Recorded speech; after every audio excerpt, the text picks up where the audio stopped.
marali hadisati selluri ni so nano anda si neɗɗo taƴi fayda relation muɗum e aduna o tokki hakkude makko e Allah on e fi lahara to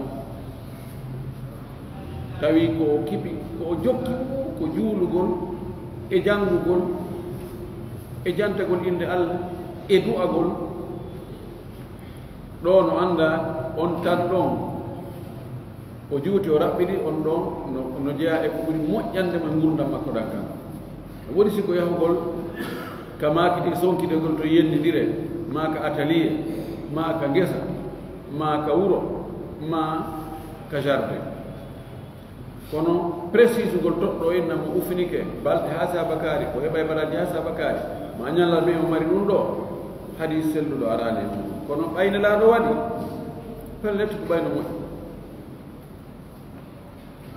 wi qala abu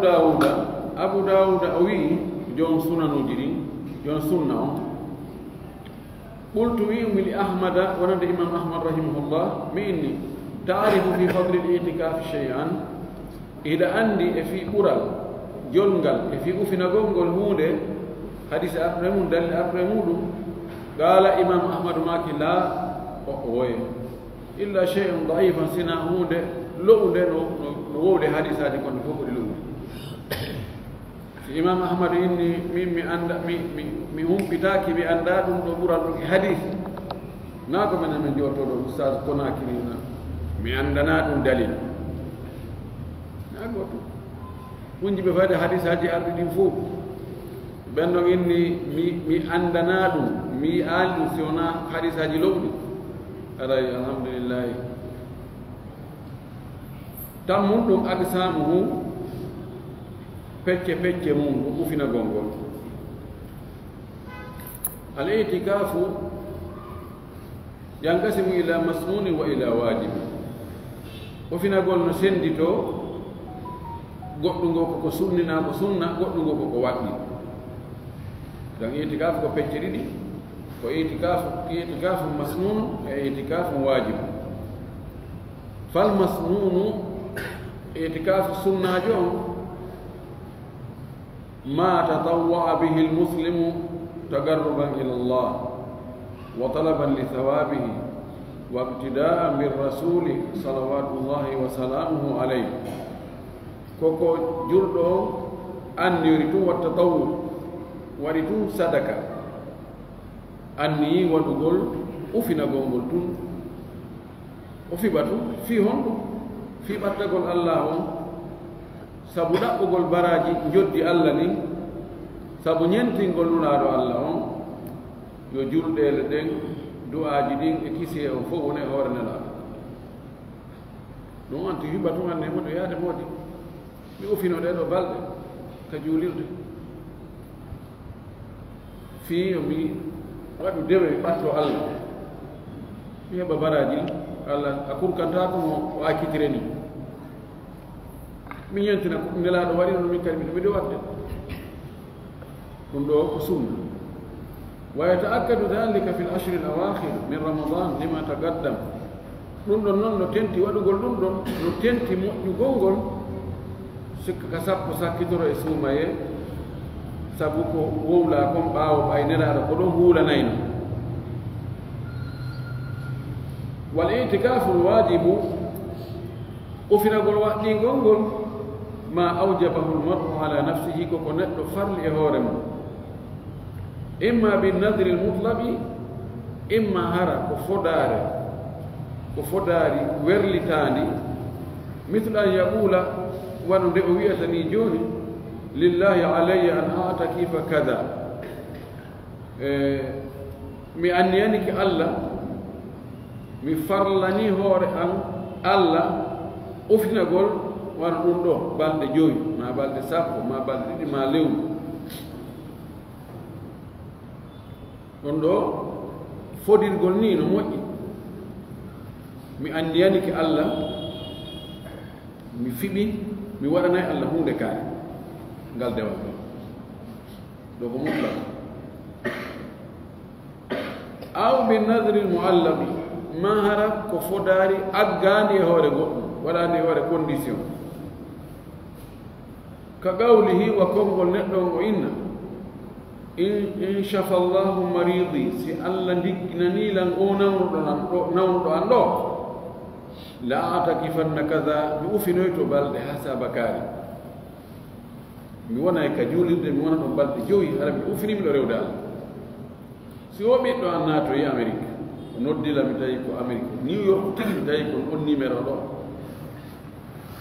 مي أفنويت بالد تاتي نودي النذر المعلق أي معلق هذا الشرط فداري أجاني ورقو سي ميواداي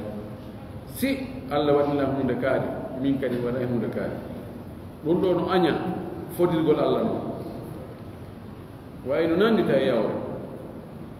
allah si a waɗni la hunde kaari min kadi mi waɗay hunde kaari ami allah wonamo sanat kako nanna ko so waɗanima ɗum ɗo an kadi waɗnaymo ɗum ɗo koye anni ɗum allah mi fodima mi waɗante hunde kaari kono haɗede hatta wadde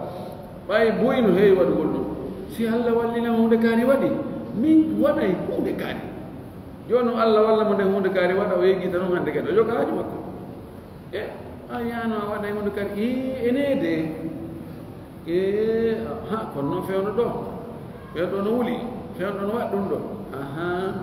ɓay joni haaju ma on duncike joni télé allah ma yejjiti no heewi waɗaɓe noon ɓe saato ɗon satna ɗon no gasa mayde nen tawa ɓe ɗum ala ɓe waɗani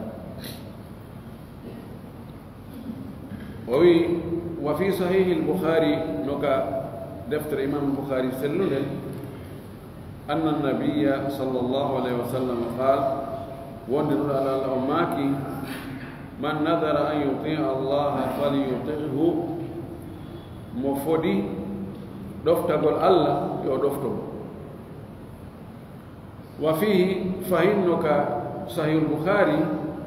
أن عمر رضي الله عنه وأن سيدنا عمر الله يلتنا ويلتنا الصحابة بالقوة دائما بيلتنا قال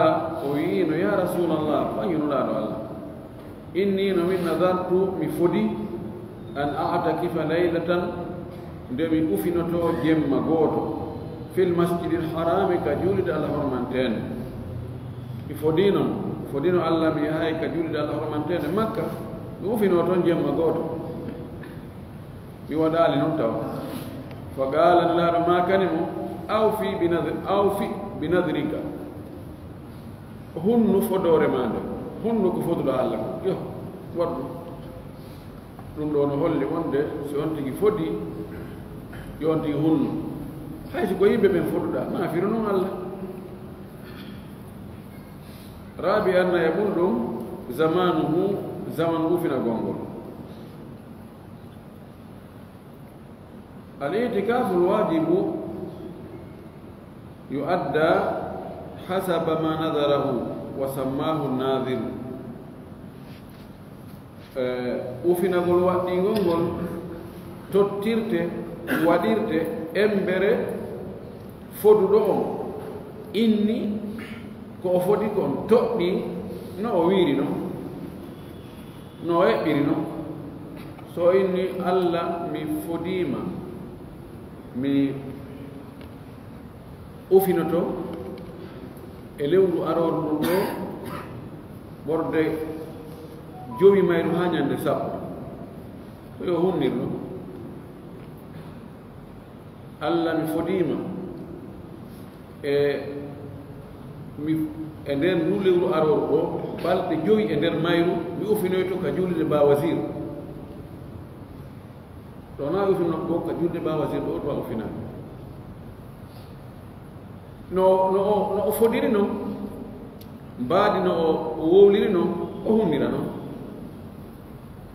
fa in nadara al itikafa yawman aw aksara wajaba al wafa bima nadarahu si on tigi o fodi ufinagol ñallal ma ko ɓuri ñallal yo hunnu ko o fodi ko wal itikafu al mustahabu laysa lahu waqtun muhaddadu e ufinandu yiɗandu ɗum ufinandu sunna ɗum ɗum ala waɓu ko happaɗo faw yatahaqqaqu بالمكث في المسجد مع نية الاعتكاف دون هاكو جينا نوديرا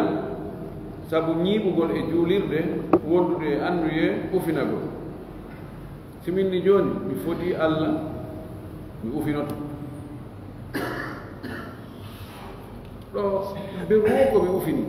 ɓeru ko ngon ka julirde mi anndi awa joni enede miɗo foti Allah mi ufinoto kono mi waɗano ko balɗe jeelu mi waɗali ko leyreji jeelu mbiɗa tum ufinoto ka maliki an koɓe mbewna jemma ñalorma ɓe kamɓe sellata kawte ufino sina ara mi hoori kono ko selli kon naaɓe o tarantino hoori sella kam mi ara mi ufino ɗo 30 minutes ɓiya timmi bal haysi ko gaani 30 minutes o wi tala alwaqtu am qasura waqtu on juutiba o raɓɓiriba wa yusabu ma bagiya fi lmasjidi himo yoɓe mbargite fodde himo heɗɗi ka juulirde fa ida haraja minhu so yalti ka juulirde noon summa aada ilayhi refti o artoyi kadi ka juulirde jaddada niyata yo heyɗintin anduye on ko heyɗintinna anduye on in gasata itikafa so tawi kadi ko anni fayin ko ufinagol laawol ɗimmol so tawi joni neɗɗo no anni o ufinoto sene joyi en balɗe tati o woni ñallal o heɓi haaju o yaltanta o yalti o yehi tawi haaju mum ko woɗɗi yahi wano peera ma o yahi dennabo ma o yahi fatunde ma o yahi sodogol goɗɗum ka woɗɗi ka marché madina ɗo joni ɓeru kufinno ko haaɗon ɗum ɗon selli kono hande kadi taƴi so artoyi fi timmintinnugol ko ɓe o anni o kadi o fuɗɗito noon o joni miɗo anni yaade timmintinnugol ɗe balɗe ɗiɗi luttuɗe ɗo fa an ya'la bni umayyata ittama ya'la ibnu umayya qala wi inni no min la amkusu fi lmasjidi miɗo wona ka juulirde mi ñiiɓa ɗon sa'atan sa'a gooto ma amkusu tawa mi ñiiɓiral ɗon illa li a atakifa sina fi yen ufino wara leere gooto ufino leere gooto ko woniri ka ñuuɗe ɗum jakka ko anni ko ufinagol wa qala ata ibnu abi rabah o wi huwa atikafu ma makatha fihi wongol ka juulirde e annuye ufinagol annuye ñiiɓugol ɗo fi rewgol Allah ko ufinagol fannin himo ɗo wa in jalasa fi lmasjidi ihtisaba alkhayri fa huwa mu'takifun wa illa fala so jooɗiki ka juulirde tawa ko hasbitorgol moƴƴere ihtisab ko annuye fi heɓugol baraji annuye fi heɓugol moƴƴere fa huwa mu'takif hara kanko ko ufiniɗo wa illa so tawino ngo woni ɗon tun kono anndeyaki ɗon ko fi heɓugol moƴƴere heɓugol baraji fala haray on taake ko ufiniɗo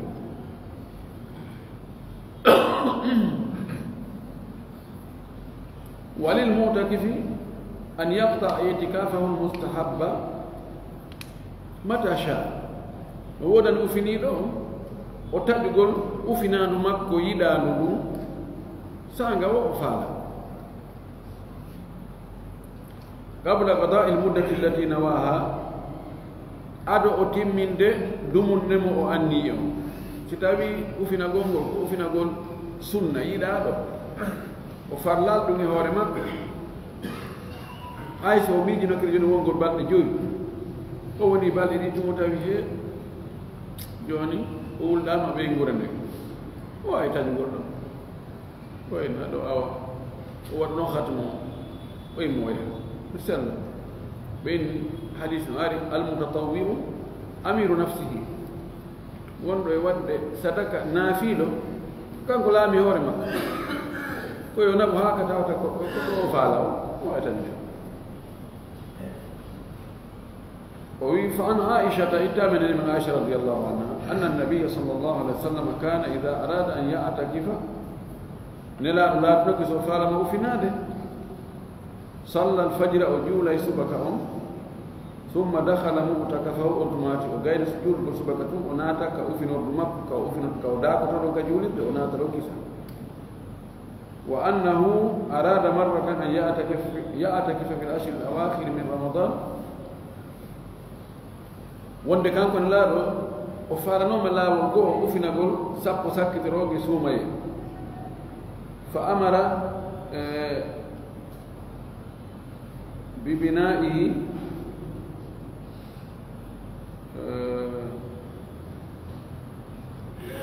فأمر ببنائه فضرب ويمري يو أمهني كأو أفنا تونو يو ورن هيدود كأوفين أتورو فضرب نون فونتا ميتانتي ورن دوم أنا دوم كونغ وانتو كان رجولين ده كونو ورن دو ريدوي هيدود ووادا بريبار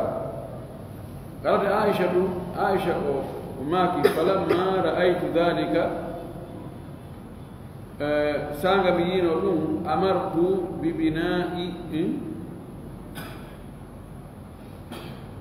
ببنائي فضرب من قريب يمري تنتم أنكم فونتا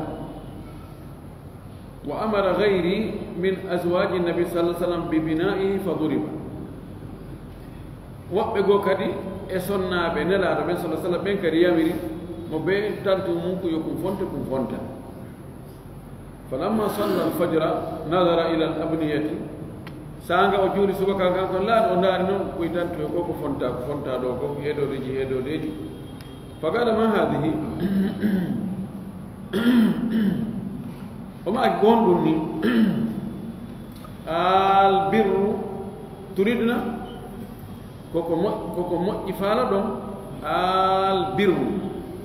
enen koko moƴƴi turidna woni ko faala ɗon qalat kanko nemen aicha o wi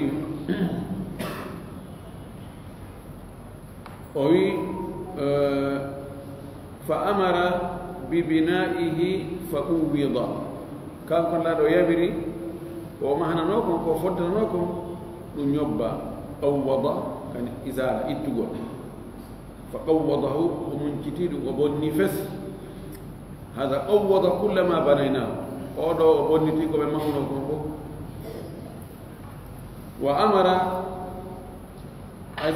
وأمر أزواجه بأبنيتهن فأوضت ويامر سنة ما كوبي مادي كوبي مهنوكم ما كوبي فنتنوكم يدون إيته نيوبا إيته ثم أخر الاعتكاف إلى العشر الأول أوتوماتي أونني ليتني هندكادي أونني وفينا غونغول هاكا سابو أرانو يعني من شوال وفاندي دونكو جلدانو يونو hari ko sappo sakkitoroɓe suumaye o annino waggol itika fon kono sabu ɗum ɗo inni joni a waccen noon accen yeeso in joni waɗen ka sappo arano waɗi ka sappo arano e sappo e juldano muttafaqu alayhi oɗo hadis no fotta e sellugo ɗum fa amara rasulullah sallallahu alaihi wasallam nisa'ahu bi takwidi abniyatihinna wa tarki al-i'tikaf بعد نيته منهن أو فأمر رسول الله صلى الله عليه وسلم نساءه يامر قول نلال صنع بمكوب بتبويض نيوبغول إتغول أبنيتهن كوب فنتنوكم كوب مهنوكم وترك الاعتكاف أتغول أفنا غونغول بعد نيته باو أن يقول أفنا غونغول منهن أي مرد بصنع باو بأن نكلون دليل على قطعه بعد الشروع فيه ودليل وندن سل تقول وفناندو باونا تقول عند وفناندو وفي الحديث لو حديث قلت أن للرجل أن يمنع زوجته من الاعتكاف بغير إذنه أو حديث معدي وندن دغني غور نودني غور دو حدث وتونغان تصنع جماكم وفناغول سو وفنك هرا ودغي ناكي وإليه ذهب عامة العلماء كويدون دو يهي دندنا ngal karama ko ben wonde sonnajo neddo si naati ufinago hara o dunginanokimo o disinakimo ɓe fotta e mum no sella ka o hara mo ena hara noon a waalo yaalto hande nami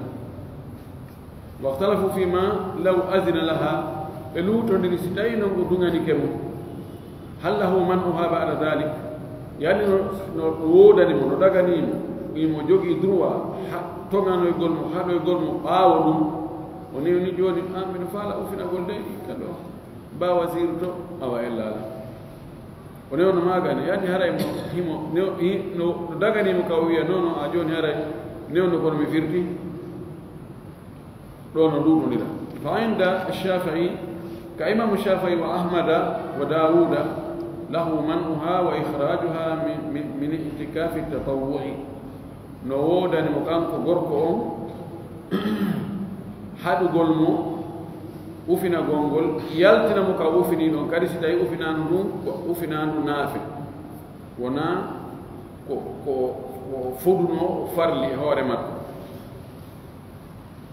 laalla ko ɓeɗo wowni joni luttuɓen ko wi kañum haray daganaki mo ɓay tum o newnanimo ha o fuɗɗike allah subahana taala wi wala tubtilu amalakum taw bonno golleji mon so o newnanimo sina hara ko nganto no wawi heɓade o newnanam ha o gayna o tawoya wata dankade fayi ɓen kanko gorko gasuwa he hajja mi yangude koye pay koye jaako gaynata ko mi gaynata ɗum artu noon subhanallahi ɗon ko nganto ma o tawa woɗama hajji ha feƴƴiti tawa ko yettotojo wawata muñade hannde kadi sifa ɗum ngantoji siko ɗum haray no dagi kono noon o tawago tum bonnalngol mo tum na fus ɗum ɗon aray no aña o waɗi aray ko bonnalngol mo dewal ngal o naati e mum جوي on شروطه شرطي وفينا غونغو يشترط في المعتكف أن يكون مسلما no shartina o fino todo yo taw hara ko juldo gaddaw amma ko kefe arda ko julide dum nafata en na o fiyata ko mu'takif shar'a mumayyizan taw ko faltido yani ko andudo ko hondo woni ufinado amma bobo ko taw naka julirde bobo dubi jeetati dubi jeena طاهرا يطهر ملابك من الجنابة مرد جنابة والحيض في ليل والنفاس يبسم جيجان جيبينغو يطهر ودائر وندل جنابة أتاك جوليد بيضا هون هذا نيبو كجوليد إذا أنت أنت ملابك بايك جوليد ونط ولا يصح من كافر ولا صبي غير مميز ولا جنوب ولا حيض ولا نفس دغتاك بيضا فو كبوفينو كجوليد سادسا أركانه تغالي وفينا غوغو حقيقة الاعتكاف تيجي تيجي وفينا غول كوني تيجي تيجي وفينا غول المكث في المسجد بنية التقرب إلى الله تعالى كوني بقول كجولين ده توكسب أني أتقول الله سبحانه وتعالى ولو لم يقع المكث في المسجد أو لم تحدث نية الطاعة لا ينعقد الاعتكاف ستاوي ينالي نيبغول كجوليرده انت ينالي كجوليرده ما او لم تحدث ما هيدالي نية الطاعة أني نفتار لين أني ديوان قال كبر مكو لا ينعقد الاعتكاف هذا وفينا نو هذا في باك اصلا نو يرد نو سون تيجي ونالي ايسو انك في بك برده يعني كوفينا غول يعني كونو arare woni ka julinde ufina do yebaki o anni ko ufina gon o ari ka woni ka julinde wonu gongol ka julinde hebike kono na annuye fi battagol Allah no wiide non o yimma ko dogudo suudi ma ko ronko do artu min mi arde mi foto do seeda dum non haray ko wiete ufina do on haray fi baki hebaki amma wujubu niyyati amma waɗɗagol annuye on wonde si tawi ufinanu ɗum ndu wiyete ufinanu baraji heɓo mum ko sonti annike dalil mum fali qawlillahi taala ko sabu kongol allah to ɗon ka o wi wama umiru illa liyabudu llaha mukhlisina lahu ddin ɓe yamiraka kamɓe julɓe ɓe si wona e ɓe rew allah ɓe laɓɓinanamo kadi diina ka laɓɓingol ko annuye e ko ɓeydi kadi hoore annuya sabuna annuye no heɓo hara laɓɓinaaki kono laɓɓinta ko hara annuya ala wali qawli rasuli sallllahu alayhi wa sallam e samma ko nelaɗo kawmaaki innama al amalu binniyati wa innama li kulli imri'in ma nawa andu golleji ɗin ko taskorteɗi yoɓe ko sabu annuyeji ɗin andu ko wonani neɗɗo kon e joddi golleji makko ɗin ko ɓen ko anni ko tafahmu aleykum wa amma anna almasjida la budda minhu amma wonugol tawa be ufinan ɗum gassasina ka juulirde goɗɗo naata e kay bor muɗum soka hinna joni heyta goɗɗo harga mino ufini ɗum gasata ko dalil muɗum ko fali qawlillahi taala ko sabu konngolal to ɗum ka o wi wala tubashiruhunna wa antum aakifuna fi lmasajid wota on soccodir e sonnaɓe mon ɓen tawa hiɗon ufini ka juulirɓe wa wajhu listidlal yeeso dallinolgol ɗon ko aya ɗo annahu ko haani andugol kon law sahha al itikafu fi gayri l masjid harano sella no ufinagol harana e juulirde lam yahussa tahrimu lmubasharati bil itikaf fi l masjid hertintanoke harmugol socconirgol ngol ufinagol ka juulirde li annaha munafiyatu lil itikaf sabu soccodirgol ngol no luutondiri no yeddondiri no opposite kañum no ufinama fa ulima andama ɗo anna al mana wonde mana on ko faanda ɗo bayanu ko ɓangilngol anna al itikafa andu ufinagol ngol innama yakunu fi l masajid andu ko ɗum laattoka ka juulirde joni wala tubashiruna wa antum akifuna fi l masajid wota on soccodir e maɓɓe yiiɗo e sonnaɓe ɓen tawa hiɗon ufini ka juulirde ko honno o faala sappade ka aya ɗo wona haɗugol soccodirgol e sonnajo on tawa mo ufini no anda ɗum ɗon soccodirgol e sonnajo ɗon ɗon yadata e ufinandu koye a terto aduna on fof sonnaɓe ɓen yiidugol mum koye affaire ji aduna joni ko honɗum woni ko faanda ɗo ka aya idan fil masajid ko to andingol e wonde ufinandu ko gasata ka juulirde sina ɗum noon ko wiya wala tubashiruna wa antum akifun kono ko addi fil masajid ko hollugol wonde ko ɗum tun ɗum gasata e kadi yi'aka nanaka eggaka e nelaɗo wonde ufinike sinaka juulirde sahaba ɓen kadi ko wona noon jeɗɗi on ra'yu lfuqahai fi lmasjidi alladi yanaqidu fihi l itikaf pehe karama koɓe fiqhu ɓen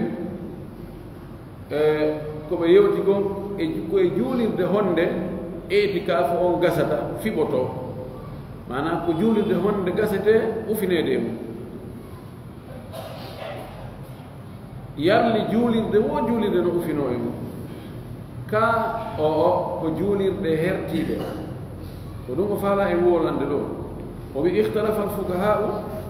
karama koɓe figiɓe ɓe luutodiri fi lmasjidi alladi yasihu l itikafu fihi ɓe luutodiri fi juulirde nde tawata no sella ufinagol e mum fa dahaba abu hanifata wa ahmadu wa ishaqu wa abu thawrin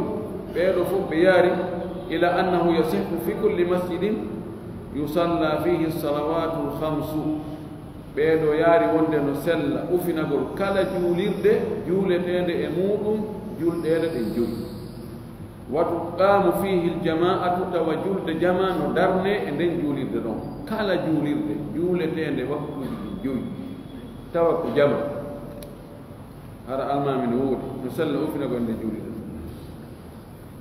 dalil maɓɓe on lima ruwiya sabu ko fillako anna annabiya sallllahu alayhi wa sallam qal wonde nulaal allah o maaki kullu masjidin lahu muaddinu wo kala juulirde marde sallijo noddinoo wa imamu e almamu fal itikafu fihi yasluh hara ufinagol ɗon no gasa rawahu dara qutni ko filli hadis on ko imamu dara qutni ko sunanu makko kono wa hada hadisu mursalun daifun la yuhtajju bihi kono oɗo ko hadis nulaaɗo mursal yani ko taabi'ijo wi'i nelaaɗo maaki mo yaano nelaaɗo ko lowɗo kadi o hujjinotaake cheikh albani maaki ka daifu jami ko mawdu idan kono addanda fotan so tawi ani bete si tawi harno imo heɓɓita to noon hara daafu yanjabir no waawi dallinoɗo kono sinaaɗo alaa ko addi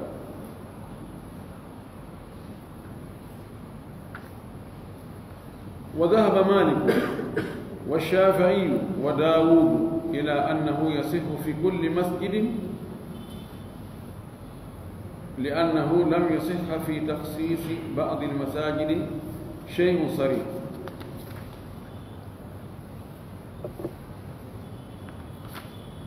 بينو ياري وندي نسلا كلا جولير كلا كوي أدونكو جولير أراي نسلا وفينا غولدون سب أرادي دليل سلو هرتنا بجولير دي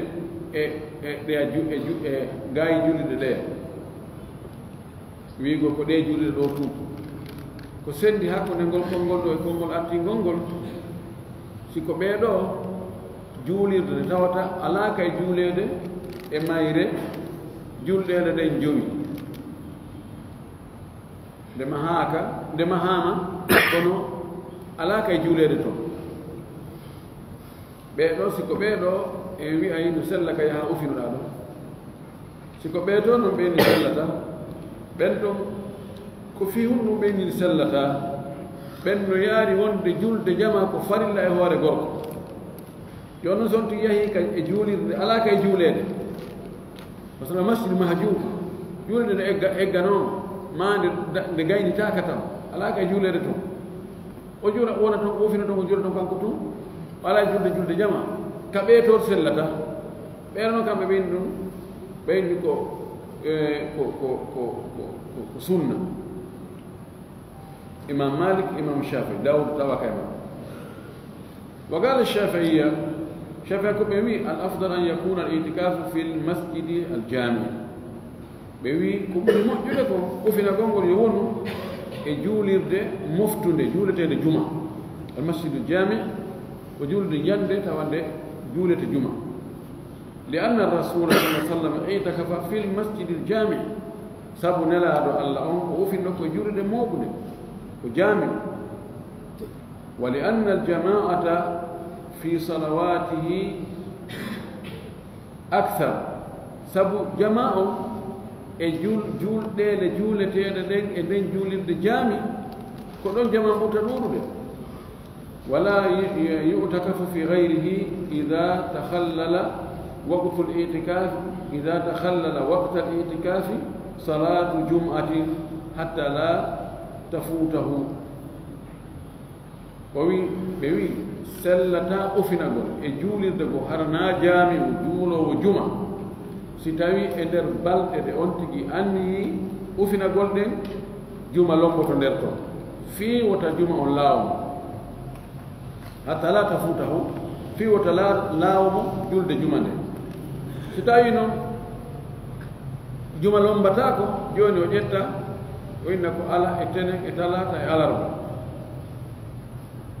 ma so fala ha alkamisa ɗo himo wawi ufinade e juulirde almajaja juulirde nde tawde nde juulata juma ɓay haray ɗo ñande juma hara o yalti ma o yalta ka bimbi e juma o o yaa o juuloya juma on e juulirde ko hara ella ala kono joni o inna a sago am ko alarba alkamisa juma asew e ala woni ufinaade ɗo haray ko obligatoire yo taw juulde ko ofinoto ɗon haray ɗon juula juma ɓay salta ka on ti ufino e juulirde goo o yalta o yaa o juula juma e juulirde goo haray o bonni ufinaadu makko ɗum haray so arti kadi ko e fuɗɗi badalan ɗum ɗo noon wona kumtoye so faala jokkinirde yo wonu e juulirde tawa juma on tawaymo ɗo ko juula ɗon juma o koɗɗo konngol lahu quwwatu walilmu'takifi an yu'adhina fi lmi'dhanati in kana babuha fi lmasjidi aw sahnihi o wino woodani ufiniiɗo nde o noddinta kasoro dow mi'dhana kasoro dow o wi si tawi dambugal soro on ko ka nder juulirde woniri ne wona ɗo ma aw sahnihi ma ko e tande juulirde nde amma siko yaltugol yaaka taraw to tournoya to ara noon si ƴawoya kanko no faamo e haala makko kan ɗo wonde haray dagatako ɓay yani ufiniiɗo o hana yaltugol o yaha ka sina haraka o yahata ɗon ko feere ala ɓeeɗo yahi o noddingo ngol na obligatoire na feere ala ɗum waɗi ɗum ɗo nawi yaltuga nde juulirde ma ka tande juulirde wa yasada ala dahari almasjidi li anna kulla dhalika fi lmasjid no sella kadi ka o ƴawa dow ka keeci juulirde mana ka daalowal juulirde sella ka o yaha wona toon sabu ɗum no fof ko konta koye juulirde mi'idana on sororu ɗum e tiba on dow ɗum ɗo fof ko konta e nder juulirde nden no sellana kanko ufiniɗo on ka o yaha toon fa in kana babu lmi'danati harija almasjidi badla atikafuhu in ta'ammada dhalik si tawi noon dambugal sororu juulirde nden ko yaasi juulirde nden woni ko ɓaawo so o yaltiki o yahii toon e hoore teware e hoore faandare haray ufinadu makko ɗum woni o wi wa rahbatu lmasjidi minhu inda alhanafiyati wa shafi'iyya o wi tande juulirde nden ko e juulirde nden jeeya ka hanafiyankoɓɓen e ka shafi'iyankoɓɓen wa riwaya an ahmad e filla ye goo ittaɗo imam ahmad wonde haray tande juulirde ƴettay ñaawore juulirde ko ɗum haray ufiniɗo no waawi wonde ka tande ma no waawi yaltude haa ka tande fii naatoygol ka sororu ƴawa dow ma ƴawgol ka tiba dow wa an malikin no itta imam malik wa riwaya an ahmada e fillaygo imam ahmad annaha laysat minhu wonde tande juulirde nden wona e juulirde nde jeeya few ƴettata ñaawore wotere fa laysa lilmutakifi an yahruja ilayha laatanaaki ufiniiɗo nde o yaltude o yaha ka tande juulirde ɗum no filla e imam malik imam ahmad no jogii filla ye goo kadi bimana siko kamɓe ɗo ufiniiɗo nayo yaltuga nder juulirde sina hara ko honɗum ko tawata ko wawa danelde goɗɗo ƴawgo ka hurgo ma o heɓani ko addanama ñaamete ka nder suudu ñaameten no ka tande ma ka serat e yaasi tande ɗon ɗum hara mo wawi kono tewagol fu yarani tum gamɓe ka maɓɓe ɗon hara sellata tongol ara nongol ɓuuri hawronirde sawa wa jumhuru ulama karama koɓe ɓurɓe ɗurde ɓe ala anna almar'ata la yasihu laha an ta'takifa fi masjidi baytiha karama koɓe ɓen fof fayda yaari wonde daganta ko sonnaajo on ka ufino ka juulirde suudu makko woni ka suudu makko mo waɗi ɗon musallahu ka juulete ka o juula kanko e payko e makko koy ma kamɓe yimɓe suudu ndum ɗon ka ɓe juula ani juulir koye waɗa koye ka nder galle ɓe wi sellata ka sonnaajo ya ufino ɗo li anna masjida al bayti la yutlaku alayhi ismu masjidi sabuna tungan hum waɗa kon ka juulirde e ka suudu tungan hum juulirde suudu ɗum woni tungan hum waɗa kon ka suudu ɗum wi'ataake ko juulirde noon wala khilafa fi jawasi bay'ihi ko ɗum waɗi yeɗodiraaka daga hol yeeñigol kuntungal mo waɗa ɗum ka juulee ɗon ka suudu sella ka on tigi yeeya mo anndi juulee ɗo yeeyataake ɗum holli wonde na tigi tigi o na juulirde ƴetta ñaawore juulirde e cenɗe ɗen fof wa kadi sahha anna azwaja annabii sallah sallam itakafna fi lmasjidi nabawi no selli wonde sonnaaɓe nelaaɓe ɓen ko ɓe ufinino kaka juulirde annabiijo on tigi juulirde nden ko ɗon ɓe yewno ɓe waɗaani wonnaaka ani wona juulir ɗum feere hum spécial ɗum ɓe waɗana noon ka ɓe ufino mi mana ko faala wiide ɗo juulir koy waɗa koy ka cuuɗi koy koye ɗon no waɗa e sonnaaɓe no waawi juulugol ɗon ɓay koye koy eɓe sellaaɓe kono fayda wona juulirde tigi tigi ƴetta ñaawore juulirde ɗen fof on serata ufinagol ɗon sonnajo so faala ufinaade o yahay ka juulirde ka yimɓe fuuni toon ko ɗum ɗo woni ko ɓuri sellude kon yo dammugal ngal ngal juuti wawata gayno gongal imo juuti fofa moƴƴi noon kanko pooɗa ɗum moƴƴi ha daasa dan darde man ɗo inchallah darso meɗen aro fuɗɗitoroɗen horugol ngol taw si hara horugol ngol kadi ko charte fi sellugol ufinanunu yani mo ufinoto ko be haɗano hoori ka no sella ufinagol hara na fewndo korka aran tigi hoorade en aray ando en yeddina ngal hakkude imam malik kañum e jumhur luttuɓe ɓen kanko imam malik mo wonde woɓɓe go seeɗaɓe ɓe yaari wonde be hara ufinotoɗo hara mo hoori luttuɓe ɓen inno o way no moƴƴi yo hooru fewno ka ufiniɗo kono wona charte to sella ka on tigi ufino haysi o hoora hettoɗo ke allahu subahanahu wa taala yalla faami en gadina faamu selluɗo وأتي كان قد قلت له فهم بينك وجبنا قولنا قول له واخر دعوانا أن الحمد لله رب العالمين وصلى الله وسلم وبارك على نبينا الأمين.